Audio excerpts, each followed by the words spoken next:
வணக்கம். இப்போ இந்த வீடியோ ப்ரெசன்டேஷனில் நம்ம MCX க்ரூட் ஆயில் மார்க்கெட்டில் இன்றைக்கி எப்படி ட்ரேட் பண்ணலாம் அப்படின்றத பற்றி பார்க்குறதுக்கு முன்னாடி நேற்று மார்க்கெட்டில் என்ன நடந்தது, நம்ம என்ன எதிர்பார்த்தோம் அப்படின்றத பற்றி பார்க்கலாம். நீங்கள் பார்த்துட்டு இருக்குது க்ரூட் ஆயிலோட 7 நிமிஷம் கேண்டில் ஸ்டிக் சார்ட். இந்த கேண்டில் ஸ்டிக் தான் நேற்று மார்க்கெட்டோட ப்ரைஸ் ஓப்பனிங் 3632 பக்கமாக ஓப்பன் ஆயிருக்கு க்ரூட் ஆயில் மார்க்கெட். நம்ம என்ன எதிர்பார்த்தோம்னா மார்க்கெட் 660 ரெசிஸ்டன்ஸாக வச்சு டவுன் ட்ரெண்டுக்கு சாதகமாக இருக்கும்னு எதிர்பார்த்தோம்.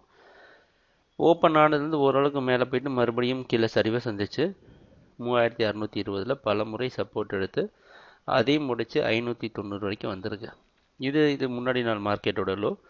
மறுபடியும் ஒரு ரெசிஸ்டன்ஸ் எடுத்து 614 க்ளோஸ் ஆகிருக்கு.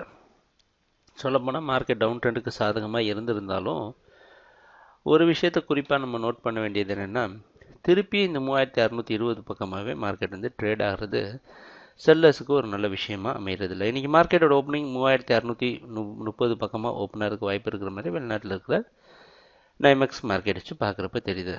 அந்த அடிப்படையில் நம்ம ட்ரேடிங் திட்டத்தில் மாற்றம் எதுவும் இல்லை. ஆனால் இந்த 3660 உடைச்சிட்டு மார்க்கெட் மேலே போச்சுன்னா அது ஒரு பிரேக் அவுட்டாக மாறுறதுக்கு வாய்ப்பு உண்டு. நம்ம அவசரப்பட்டு எந்த விதமான பையிங்க எடுக்க போகிறதில்ல. பொறுமையாக பார்த்து மேலே போனதுக்கப்புறம் ப்ரைஸ் ஆக்ஷன்லாம் பார்த்து எடுக்கலாம். ஆனால் இப்போதைய நிலவரம்படி மார்க்கெட் டவுன் ட்ரெண்டுக்கு சாதகமாக இருக்கும் அப்படின்றது தான் நம்மளுடைய எதிர்பார்ப்பு.